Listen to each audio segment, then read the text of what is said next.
Hey there, everyone. It's Dr. Garrett Wegerif here at Pure Plastic Surgery, a plastic and reconstructive surgeon here for another episode of Thursday Thoughts. Today's Thursday Thoughts is going to be a little more informal. I don't have some of my normal support staff here helping me with everything, so I'm doing it solo, but we'll go over a few different things. Please feel free to share any questions and I'll try and get to them. So what are we going to go over today? We're going to go over which procedures you should do first if you're thinking about getting a tummy tuck and a BBL. There's a few things that go into this decision. So first of all, the first question I might get from a lot of patients is, why can't I do both of those procedures at the same time? There's a few reasons why I feel strongly that you should not combine a BBL and a tummy tuck at the same time. Mostly being that they're two competing procedures.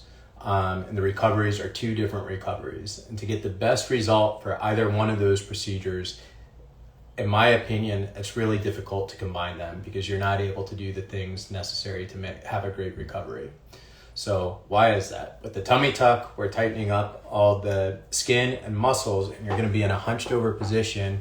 You're going to, for a few days after the surgery, and you're going to need to be laying on a recumbent bed to recover from that surgery. It's really impossible to lay on your stomach right after having a tummy tuck if it was done the right way.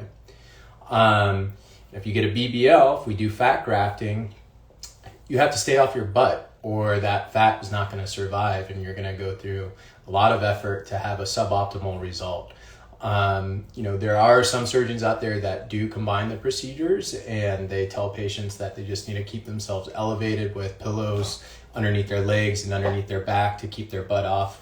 But I just don't see how long-term over, a few week period, how you're really able to do that strictly and not cheat every once in a while. And it doesn't take a very long time of having pressure on your butt to pinch off the very new early blood supply that's trying to form there to have a detrimental effect on how much fat actually survives the grafting process.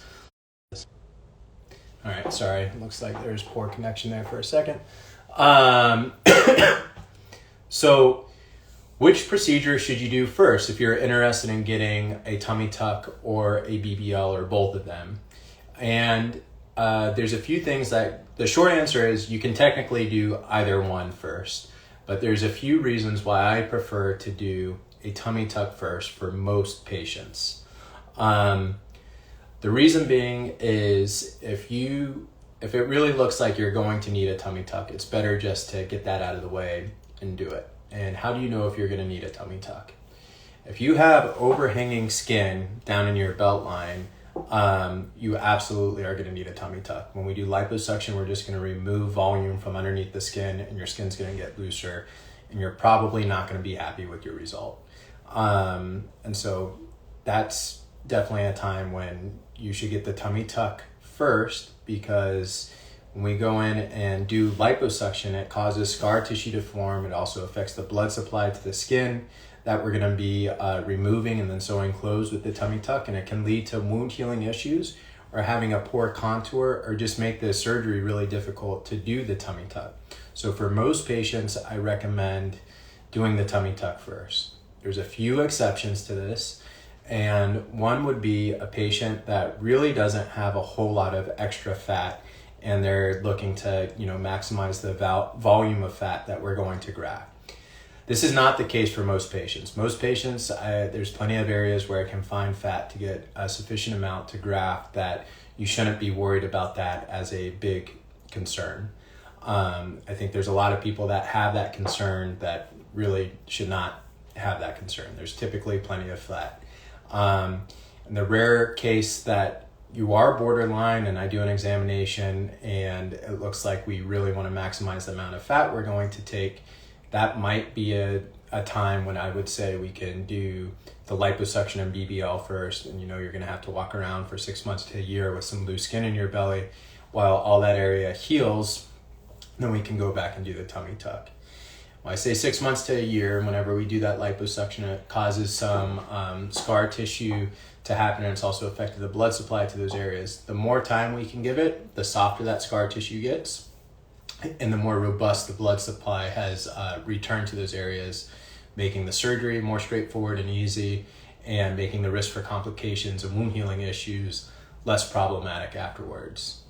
So I would say that's my, exception to doing or one other exception to perhaps not doing a tummy tuck first is someone that has a young person with really good skin quality, that where questionable whether or not you're going to need the tummy tuck, because once you get the tummy tuck, I can't remove the scar that we put there.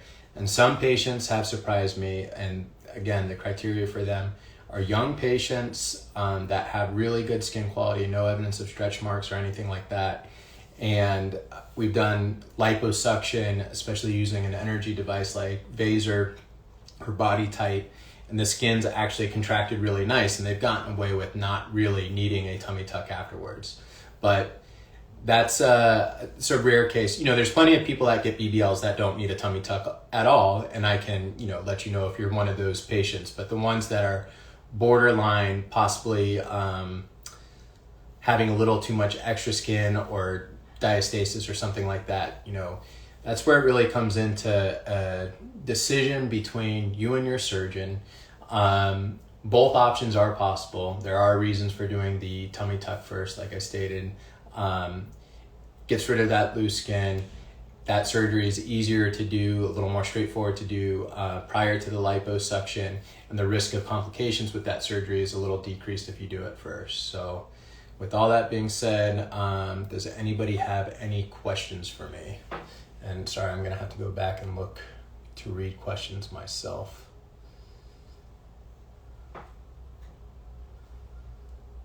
Yeah, normally I have people helping me with this part, but thank you to everybody that tuned in. I appreciate it. I don't see any questions right now, but